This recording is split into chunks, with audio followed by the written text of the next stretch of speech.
Hello learners, welcome to my YouTube channel to the point learning. आज मैं आपके साथ क्लास 12 बिजनेस स्टडी में चैप्टर 10 का नेक्स्ट पार्ट डिस्कस करने जा रही हूँ। इससे पहले मैंने इसके फर्स्ट पार्ट में फाइनेंशियल मार्केट क्या होता है और उसके फंक्शन क्या होते हैं वो डिस्कस किया था। तो अगर आपने वो वीडियो नहीं देखा है तो यहाँ इस वीडियो के डिस्क्रिप्शन बॉक्स में उसका लिंक है, आप वहाँ पे विज़िट ज़रूर करिए और उसको ज़रूर देखिए ताकि आपको चैप्टर इस सीक्वेंस वाइज समझ में आए। तो स्टार्ट करते हैं कि फाइनेंशियल मार्केट के टाइप्स क्या हैं। तो टाइप्स में दो तरह के फाइनेंशियल मार्केट होते हैं, एक होता है कैपिटल मार्केट और एक होता है मनी मार्केट। कैपिटल मार्केट भी हमारा फर्दर डिवाइडेड होता है प्राइमरी मार्केट और सेकेंडरी मार्केट में। तो सबसे पहले हम डिस्कस करते हैं कि मनी मार्केट क्या होता है। तो मनी मार्केट का मतलब है आपका market for short term funds up to 1 year, यानी कि मनी मार्केट एक ऐसी मार्केट है जहाँ पे अगर एक बिजनेसमैन को फंड्स चाहिए हैं या एक बिजनेसमैन को पैसे की ज़रूरत है लेकिन अप टू 1 ईयर ही उसे शॉर्ट टर्म फंड्स चाहिए हैं, कम समय के लिए पैसे चाहिए हैं, तो ये उसे कहाँ से मिलेंगे? तो मनी मार्केट से मिलेंगे। मनी मार्केट आपको पहले ही बता दें कि मनी मार्केट ऐसा नहीं है कि कोई जगह है जहाँ पे भी पैसे चाहे लोन के फॉर्म में, चाहे कुछ गिरवी रख के, चाहे सिक्योरिटीज़ को बेच के, अगर आपको 1 साल के अंदर अंदर के लिए ही सिर्फ पैसा मिल रहा है, एक बिजनेसमैन को पैसा मिल रहा है, तो उसे हम क्या कहते हैं? उससे हम मनी मार्केट ही कहते हैं। इसका कोई जियोग्राफिकल प्लेस नहीं होता। फॉर एग्ज़ाम्पल, या चलिए हम पॉइंट वाइज डिस्कस करते तो ज़्यादा अच्छे समझ में आएगा। तो एक ऐसी मार्केट जहाँ पे हमें शॉर्ट टर्म फंड्स मिलते हैं, यानी कि बिजनेसमैन को शॉर्ट टर्म कम समय के लिए, जिसको हम कहते हैं अप टू 1 ईयर ही पैसा मिलता है एज अ डेट या फिर कोई भी सिक्योरिटीज़ गिरवी रख के। सोर्स ऑफ वर्किंग कैपिटल, इस तरीके का जो फंड है ये बिजनेसमैन के किस काम के लिए आता है? तो वर्किंग कैपिटल में यूज़ होने के काम आता है। अब वर्किंग कैपिटल क्या होता है? ये ऑलरेडी मैंने जब फाइनेंशियल मैनेजमेंट चैप्टर पढ़ाया था तो उसमें वर्किंग कैपिटल और उसके इफेक्ट्स पढ़ाए थे। अगर आपने वो नहीं देखा है तो बिज़नेस स्टडी की प्लेलिस्ट में जाकर उसे ज़रूर देखिएगा ताकि आपको क्लियर हो जाए। फिर भी वर्किंग कैपिटल का मीनिंग मैं थोड़ा सा बता देती हूँ कि जैसे हमें अपनी प्लांट को या अपनी प्रोडक्शन को चलाने के लिए रॉ मटेरियल ख़रीदना है, या मुझे पेट्रोल वगैरह की ज़रूरत है, या डीज़ल वगैरह की ज़रूरत है, रेंट वगैरह पे करना है, तो ये सारी चीज़ों में पैसा खर्च करने के लिए मुझे कम ही पैसा चाहिए, बहुत ज़्यादा पैसा नहीं चाहिए। तो ये उनमें जो पैसा यूज़ होता है उन्हें हम कहते हैं वर्किंग कैपिटल। तो वर्किंग कैपिटल की ही ज़रूरतों को पूरा करने के लिए ये मनी मार्केट से बिजनेसमैन पैसा उधार पर लेता है। क्यों? क्योंकि शॉर्ट टर्म के लिए ले रहा है और कम अमाउंट में ही पैसा लेता है, बहुत बड़ा लोन नहीं लेता या बहुत बड़ा इन्वेस्टमेंट कहीं नहीं करते। क्यों? क्योंकि 1 ईयर की ही बात है, इससे ज़्यादा समय के लिए पैसा नहीं मिलता। तो कम समय के लिए जाहिर सी बात है कि कम ही पैसा बिजनेसमैन लेना पसंद करेगा, जो उसे कम समय में ही चुकाना है वापस। तो इसीलिए वर्किंग कैपिटल रिक्वायरमेंट को पूरा करता है। देन नेक्स्ट आते हैं, includes lending and borrowing of cash for a short period of time, कम समय के लिए पैसे को एज अ लोन देना या फिर कहीं से बोरो करना, क्या इंक्लूड होता है उसमें? मनी मार्केट उसको हम कहते हैं। Then it is not a fix geographical area, ये किसी एक फिक्स जियोग्राफिकल एरिया में नहीं होता है। मैंने पहले ही बताया था कि मनी मार्केट कोई ऐसी जगह नहीं है, कोई ऐसी मार्केट नहीं है आपकी। सपोज़ बैंक आपको लोन दे रहा है तो वो बैंक हो गया आपका money market, general public loan दे रही है तो वो जनरल पब्लिक आपका मनी मार्केट हो गया, या फिर आप अपने किसी दूसरे फर्म से ले रहे हैं या आपने किसी और बिजनेसमैन से पैसा उधार पर लिया तो वो आपका मनी मार्केट हो गया। बस मेन एक ये है कि शॉर्ट टर्म फंड ही होगा वो और आप उस पैसे को वर्किंग कैपिटल के लिए ही यूज़ करेंगे। Institution involve in money market are, कौन कौन सी इंस्टीट्यूशंस हैं जो इस तरह के मनी मार्केट में इन्वॉल्व होते हैं, यानी कि शॉर्ट टर्म के लिए पैसा प्रोवाइड कराते हैं? तो RBI, SBI, RBI reserve bank of India, SBI state bank of India और अदर कमर्शियल बैंक्स, कोई भी कमर्शियल बैंक्स। अगर आप बैंक्स के बारे में थोड़ा भी जानते हैं, क्योंकि क्लास 12 में हैं, जानते होंगे ही कि बैंक का मेन काम क्या होता है? डिपॉजिट्स एक्सेप्ट करना और लोन प्रोवाइड करना। तो यहाँ पे ये short term, generally commercial banks short term loans ही प्रोवाइड कराते हैं या फिर मीडियम टर्म्स लोन प्रोवाइड कराते हैं। Then life insurance corporation, general insurance corporation, unit trust of India, ये सब जो हैं ये क्या है? ये मनी मार्केट के इंस्टीट्यूशंस हैं, यानी कि मनी मार्केट में डील करते हैं, अप टू 1 ईयर का पैसा देते हैं।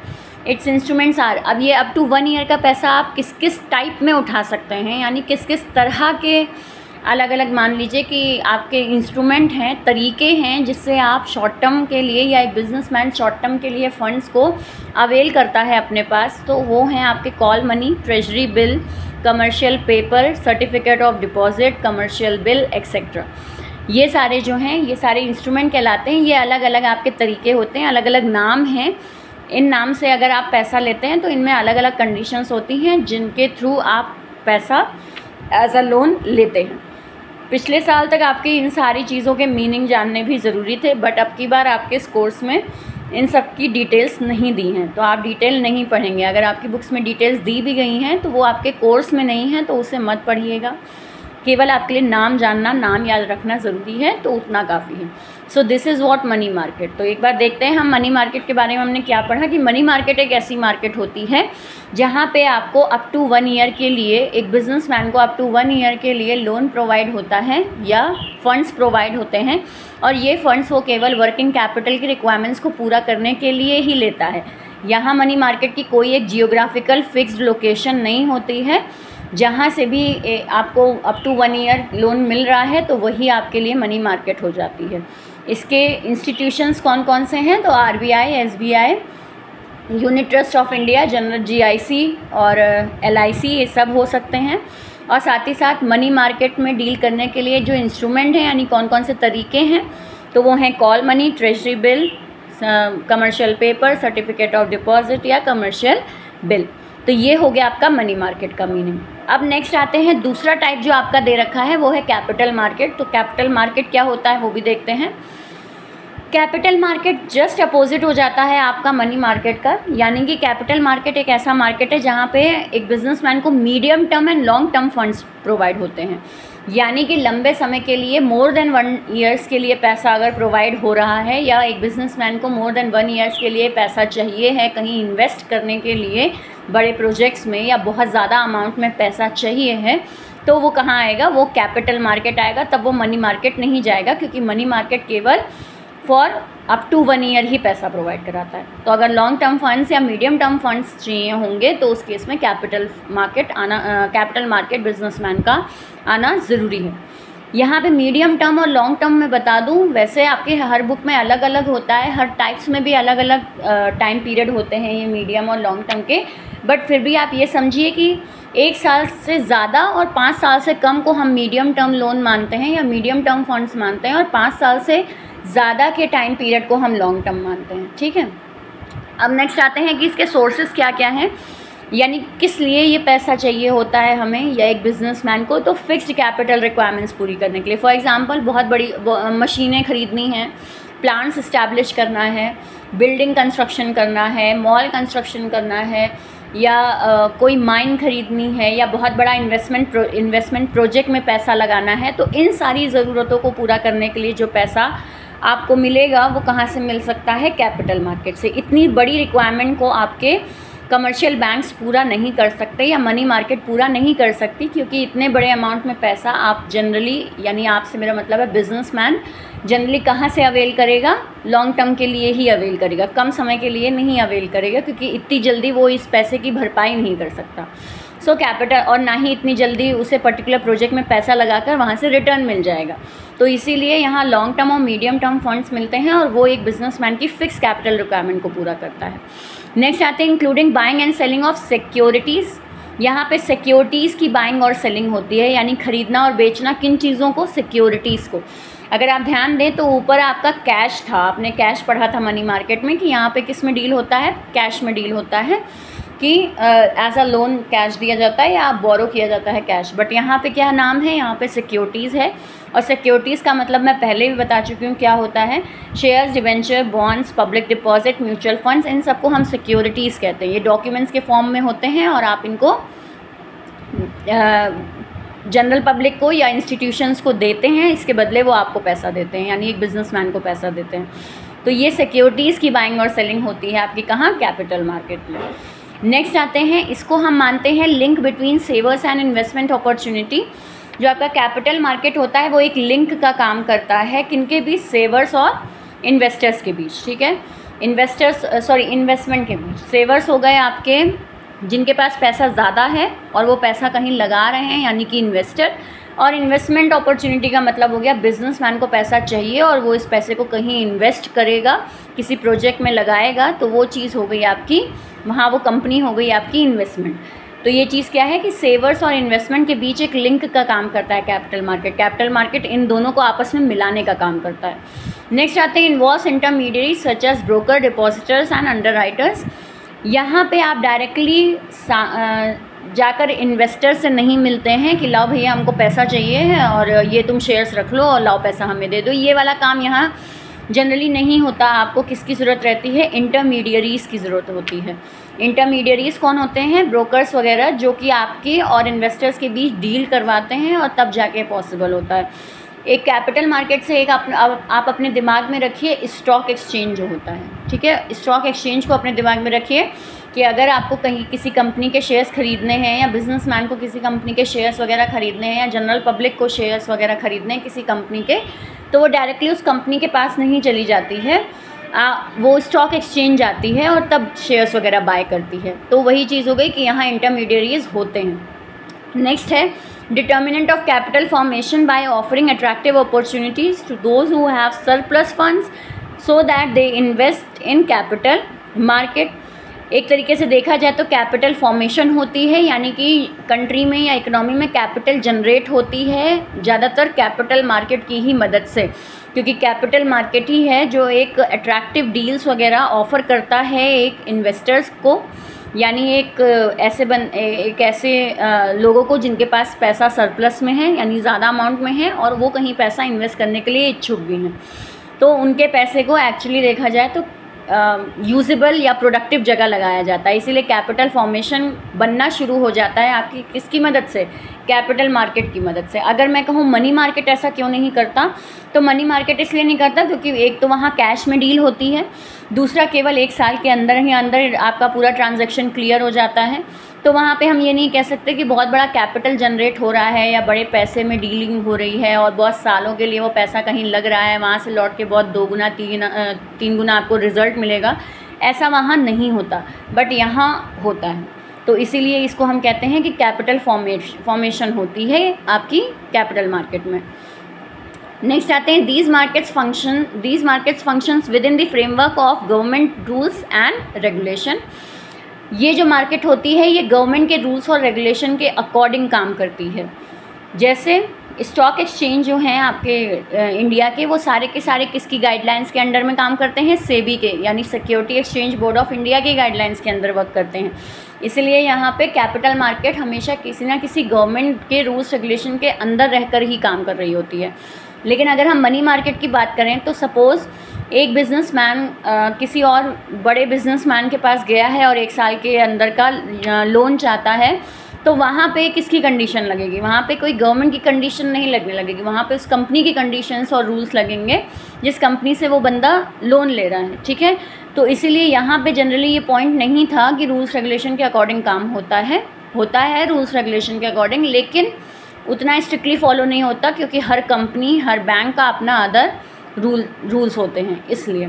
लेकिन यहाँ पे आपका बेसिकली गवर्नमेंट के रूल्स रेगुलेशन के अकॉर्डिंग ही काम करती है। अगर स्टॉक एक्सचेंज में काम हो रहा है तो सेबी गाइडलाइंस के अंडर ही होगा, उससे हट के कोई काम नहीं होगा। तो इसीलिए गवर्नमेंट रूल्स रेगुलेशन से कंट्रोल रहता है आपका कैपिटल मार्केट। तो ये आपका मीनिंग हुआ कैपिटल मार्केट का। अगर एक बार हम कैपिटल मार्केट का मीनिंग देखें तो एक ऐसी मार्केट जहाँ पे आपको लॉन्ग टर्म के लिए लोन प्रोवाइड होता है जो कि आपकी फ़िक्स कैपिटल रिक्वायरमेंट को पूरा करता है। साथ ही साथ यहाँ सिक्योरिटीज़ में डीलिंग होती है, जैसे शेयर्स डिबेंचर बॉन्ड्स में डीलिंग होती है। और जनरली आपको इस तरह की डीलिंग के लिए इंटरमीडियरीज़ की ज़रूरत होती है और वो इंटरमीडियरीज़ होते हैं आपके ब्रोकर, डिपॉजिटरी और अंडरराइटर्स। बाकी ब्रोकर, डिपॉजिटरी, अंडरराइटर्स क्या होते हैं ये मैं आपको आगे जब इन प्रोसीजर समझाऊंगी ट्रेडिंग का, तब वहाँ पे हम बात करेंगे कि ये डिपॉजिटर्स कौन होते हैं या अंडरराइटर्स कौन होते हैं। नेक्स्ट पे आते हैं कि कैपिटल मार्केट भी फर्दर डिवाइडेड होता है 2 पार्ट्स में, प्राइमरी मार्केट और सेकेंडरी मार्केट। प्राइमरी मार्केट को हम न्यू इशू मार्केट भी कहते हैं और सेकेंडरी मार्केट को हम स्टॉक एक्सचेंज भी कहते हैं। अब इनके बारे में भी देख लेते हैं, बहुत ज़्यादा डिटेल में नहीं है, आपको केवल अपने कोर्स के अकॉर्डिंग इनके मीनिंग ही पढ़ने हैं। स्पेशली प्राइमरी मार्केट का केवल आपको मीनिंग पढ़ना है, सेकेंडरी मार्केट थोड़ा आपका इलेबोरेटेड मैनर में आपको पढ़ना है, बट प्राइमरी मार्केट में आपको इंस्ट्रूमेंट्स नहीं पढ़ने। पिछले साल तक थे वो कोर्स में, बट इस बार नहीं है। तो प्राइमरी मार्केट का मीनिंग देखते हैं। प्राइमरी मार्केट को अगर हम कहें तो पहली मार्केट, ना नाम से याद रखिए, पहली मार्केट। पहली मार्केट का मतलब क्या हो गया, जहाँ पे सिक्योरिटीज़ की बाइंग और सेलिंग पहली बार हो रही है, तो उस मार्केट को हम कहते हैं प्राइमरी मार्केट। इसीलिए इसे हम कहते हैं न्यू इशू मार्केट, नया नया इशू हो रहा है सिक्योरिटी, तो वो मार्केट क्या कहलाएगी, आपकी प्राइमरी मार्केट कहलाएगी। In this market securities are issued for the first time. पहली बार अगर कोई कंपनी अपने शेयर्स, डिवेंचर्स, बॉन्ड्स को बेच रही है, तो वो कहाँ बेचेगी ये शेयर्स वगैरह, प्राइमरी मार्केट में बेचेगी। This market directly contributes in capital formation. यहाँ पे ये जो मार्केट होती है, ये डायरेक्टली कैपिटल फॉर्मेशन में कॉन्ट्रीब्यूट करती है, क्योंकि डायरेक्टली सीधे पैसा जो आता है वो डायरेक्ट बिजनेसमैन के पास आता है और फिर वो इन्वेस्टमेंट में यूज़ हो जाता है। तो इसीलिए बहुत डायरेक्ट रिलेशन होता है आपका इन्वेस्टर और कंपनी के बीच। यहाँ बीच में मिडलमैन की ज़रूरत नहीं होती है, because company goes directly to investor and utilise these funds for investment. इसको ऐसे समझिए कि प्राइमरी मार्केट में क्या हुआ कि कंपनी ए कंपनी है और ए कंपनी डायरेक्टली इन्वेस्टर, सपोज़ आपका इन्वेस्टर है कोई विवेक, सपोज़ एक बिजनेसमैन है या एक जनरल पब्लिक का है या कोई भी पर्सन है जो इस कंपनी के शेयर्स खरीदने में इंटरेस्टेड है, और कंपनी चाहती है कि उस कंपनी के शेयर्स कौन खरीद ले, विवेक खरीद ले। तो अब इस केस में कंपनी खुद डायरेक्टली विवेक के पास जा रही है और अपने शेयर्स वगैरह बेच रही है। तो ये क्या हुआ कि विवेक डायरेक्टली ही पैसा दे रहे हैं ए कंपनी को। तो ये चीज़ क्या हो गई, ये चीज़ हो गई कि कैपिटल कंट्रीब्यूशन जो होता है, कैपिटल फॉर्मेशन डायरेक्टली होता है, क्योंकि यहाँ बीच में कोई भी मिडिलमैन नहीं होता है। इसीलिए प्राइमरी मार्केट की कोई एक फिक्स जगह नहीं होती। कंपनी जिस भी पर्सन के पास चली जाए पहला शेयर अपना बेचने के लिए या पहली सिक्योरिटीज़ को बेचने के लिए, तो वो वहाँ पे डायरेक्ट डीलिंग होगी, किसी ब्रोकर की ज़रूरत नहीं है। तो इसीलिए इसको हम प्राइमरी मार्केट कहते हैं। ठीक, नेक्स्ट आते हैं सेकेंडरी मार्केट क्या होता है। तो सेकेंडरी मार्केट का मतलब होता है स्टॉक एक्सचेंज। अब सेकेंडरी मार्केट को भी इसके नाम से समझिए। सेकेंडरी का मतलब हो गया आप पहली बार नहीं, दूसरी बार आपका शेयर बिक रहा है। ठीक है, अब दूसरी बार बिक रहा है तो वो डायरेक्टली यहाँ पे कंपनी और विवेक के बीच डायरेक्ट डीलिंग नहीं होगी। क्या होगा, कंपनी और विवेक के बीच डायरेक्ट डीलिंग नहीं होगी। अब जो शेयर हैं वो किसके पास हैं, विवेक के पास हैं। अब विवेक के पास से वो मे बी पॉसिबल अब वो जाने हैं रिया के पास। ठीक है, अब रिया इंटरेस्टेड हैं शेयर्स खरीदने के लिए और विवेक को सडनली पैसे की ज़रूरत पड़ गई। अब विवेक के पास शेयर्स हैं कंपनी ए के। ठीक है, अब विवेक को पैसे की ज़रूरत है। अब वो इस शेयर का क्या करें, उन्हें तो पैसे की ज़रूरत है ना। तो अब वो क्या करेंगे, अब वो सपोज़ रिया के पास गए और उनसे कहा कि तुम मेरे शेयर खरीद लो। ठीक है, और रिया ने वो खरीद लिए। इसके बदले रिया ने क्या कर दिया, विवेक को पैसे दे दिए। ये चीज़ क्या कहलाएगी आपकी, ये कहलाएगी सेकेंडरी मार्केट। अब इतना भी डायरेक्टली नहीं होता, जैसे मैं आपको बता रही हूँ। यहाँ पे जो ट्रांजैक्शन होता है वो विवेक और रिया के बीच नहीं होगा, इसके बीच क्या होगा, बीच में ब्रोकर होगा। और ये दोनों ही कहाँ पे अपनी ये सारी डीलिंग करेंगे, स्टॉक एक्सचेंज में करेंगे, यानी सेकेंडरी मार्केट में करेंगे। तो ये चीज़ क्या हो जाती है, आपकी सेकेंडरी मार्केट कहलाता है। तो यहाँ पे आपकी जो परचेज़ और सेल होती है सिक्योरिटीज़ की, वो सेकेंड टाइम होती है, दूसरी बार हो रही, क्योंकि पहली बार तो इनके बीच हुई थी जो कि प्राइमरी मार्केट था।